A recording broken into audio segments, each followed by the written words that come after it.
Alright guys, welcome back to your boy Motorman Dan. Today we're going to be talking about the grinders. Now this grinder of yours, is it a real grinder or is it some kind of a metaphor? A short range trap that deals damage. The damages enemies as they walk by, deals physical damage. You got to deal 5,000 damage in order to get the unique upgrades. The level upgrades is to reduce cooldown. The unique is to either slow or increase active time. We made a video, or I did a stream, and I think I turned it into its own video on the grinder. We did a lot of testing. So I'm going to link that below in the description. Feel free to check it out if you really want to get even deeper into the grinder.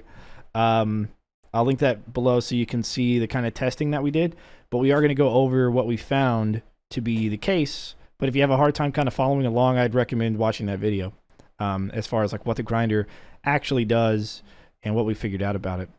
So with that being said, let's just jump into the game files. Here we have the grinder attributes. You have the disabled duration of 13 seconds, which is basically the cooldown.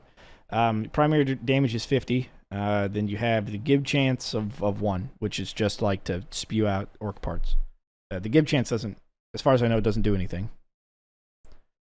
Here we have the trap protos. You can see that it has no cooldown, so anything that reduces cooldown is not going to affect the grinder. You have a coin value of 1,000. You have base health of 250. You do have endless selection type, or sensed target selection type is random, which means it hits everything in front of it. Similar to the gravity pillars, also random, so it's everything in front of it. It does cost 7 skulls to unlock. Here we have the status effect protos for the grinder. It's a grinder heal. It's going to heal 5 damage. However, you guys may have noticed whenever you have the grinder, it doesn't actually heal up. And that's because it has to go on cooldown once before it heals up. It's a bug they are aware of that they're probably not going to fix because I don't think they're doing anything to the game anymore. But if they were, that might be something that they fix. It doesn't matter too much because it works after. As long as it goes on cooldown once, it'll then heal up after every time after that. So just the one time, it won't heal back up. It does heal back up on go breaks like the barricade. So when you have a go break, it'll heal full.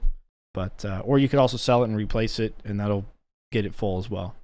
The damage per tick is 50. And here we have the grinder slow. It's a 0.5 movement modifier for 1 second. So when they're affected by it for one whole second, they have a 50% slow. Now we're going to take a look at the wiki. We're not going to take a look at it in-game. If you want to see it in-game and how we tested it, go ahead and check out the video linked below for the grinder, for the ultimate test that we did. But essentially, here's what we found. So the damage is applied and taken from the grinder's total health pool. So that was the 250 that we saw earlier. And then if you increase active time, it actually gives it more hit points.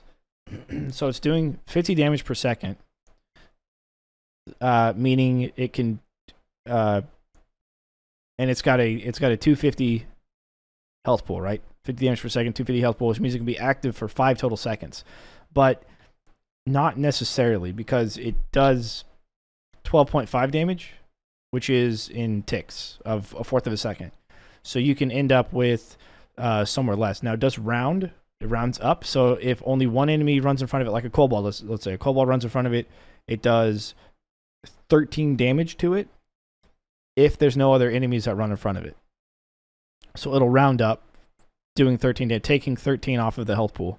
But if there's more enemies in front of it, it'll do 12.5. If they're at the same time within the 1/4 of a second, 2 kobolds, it'll do 12.5 to both of them. So it'll go up to 25 damage. And when it goes to 25 damage, it doesn't have to round, and so that's what the grinder does, basically. And so if the total damage done in one trap cycle is less than 237 or 437, which is the maximum possible with rounding that can be done as far as it taking off its life, then the next trigger can exceed the damage cap that it has of 250 or 450, because if all of the enemies are in front of it, it'll do the 12.5 damage to every single enemy in front of it.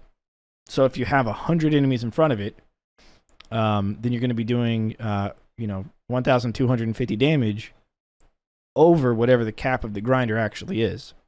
As long as you reach this 237, which you can do that anyways. I mean, you could do that damage if everything's in front of it, right away, and it'll use all of its health, plus do overkill damage as well.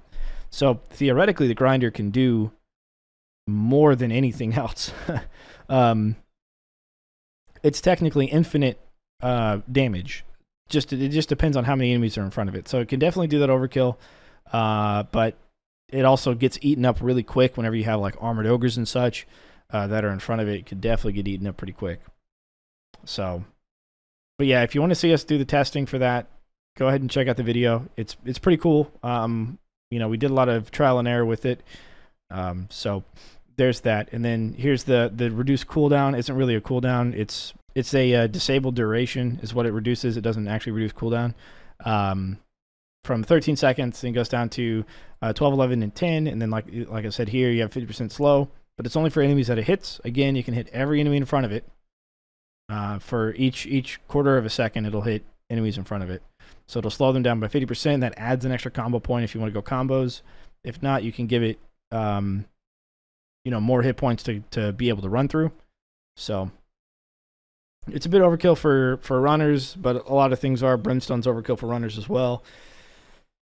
But it's not bad, and you can put it in some pretty unique places, corners, as enemies are going to kind of, you know, skim past corners and such. It can be pretty good against runners as well. My only problem is that it goes on cooldown really quick, especially on endless.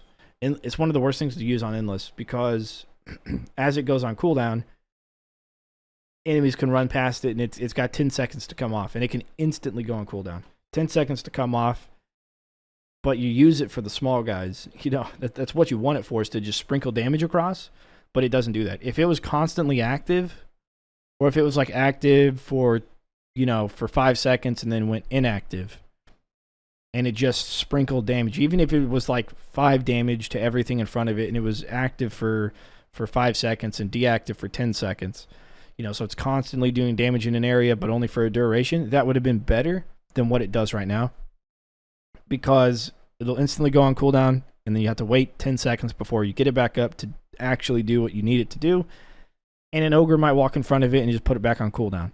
And so then it becomes pretty useless. And it's a lot of money as well. At 1,000 gold, it's one of the more expensive traps. So for me, I don't typically use it, but maybe you will. I don't know. That being said, guys, as always, let me know in the comments below if you use it, if you don't use it, if you like it, if you don't like it, why not. Don't forget to leave a like, comment, subscribe, follow us. I stream on twitch.tv/MotomanDan. I also upload videos on YouTube whenever I'm going to be live on Twitch, so you might hit the notification bell if you haven't followed on Twitch already. And that being said, have a good day, and I will catch you on the flip side. Deuces.